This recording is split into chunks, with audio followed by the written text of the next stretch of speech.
Hola chicos, estamos aquí en la entrevista con Marc Abraham, productor y director de cine. Su última película fue I Saw the Light y hoy tenemos las siguientes preguntas. The song that you picked to name your movie reveals an encounter of a very tired man about the relief. Sorry. Is that the message that you want to show to your public about your movie? That's a good question. I think that the reason I chose that song as the title was because it was ironic, because it has two sides to it. In one sense, I saw the light, which is a very positive message. I see the light, I see what I'm supposed to be doing, I'm supposed to leave my life. And the other hand, this performer, the singer, the star in terms of the film is someone who, though he saw the light, he also saw a lot of darkness. Yeah. So I thought that the song showed both sides. It was true that he saw the light sometimes, but I was also interested in the fact that, ironically, he did not see the light, and I thought it was the most interesting title for that reason. Mark, how did you see the people's reaction yesterday here in the Rivera Maya Film Festival when I Saw the Light show in the... I was very pleased with the reaction. They were very engaged in the film, and they asked me some very smart questions. We had a question and answer. And they understood that it wasn't just a film about music, which is the thing I loved about what their answers were. They asked me questions about, who he was as a person and why this was important. And to me, it's not just a film about country music.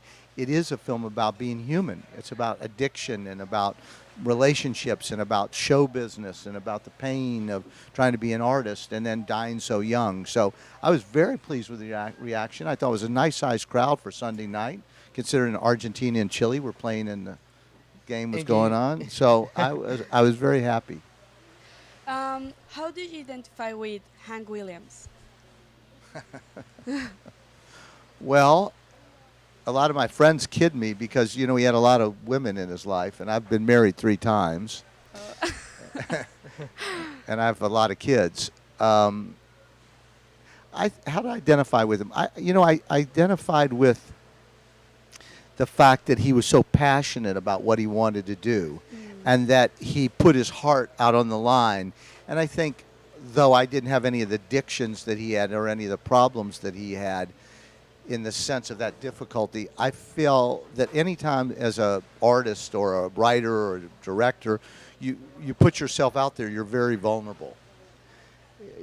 And it really hits you because once you put it out there at the public just, people say whatever they want. They say the lovely things and then they say the cruelest things, or, so you're very vulnerable. And I think I particularly relate to that aspect. Mark, in your talk, you spoke about the process of filming your movie. It was a difficult process? All movies are difficult. No matter how much money you have, it's always difficult because it all gets down to time. And sometimes everything goes very smoothly, but most of the time it never goes perfectly. And so you're just running out of time. If you rent this place we're here, this beautiful spot by the sea, and we made arrangements to rent it for one day, and it starts to rain, and the scene has been written about the beautiful girl who leaves here and runs on the beach, and it's raining, you're either going to have to make an adapt to that, or you're going to have to come back. But if you haven't arranged to come back, you have to shoot it somewhere else. So all movies have their own set of problems. This movie was a very big movie and was difficult to shoot because of the time frame. Okay. Well, thank you for this interview, Mark. Esperemos les haya gustado mucho esta entrevista con esta persona y lo seguimos viendo en Rivera Maya Film Festival.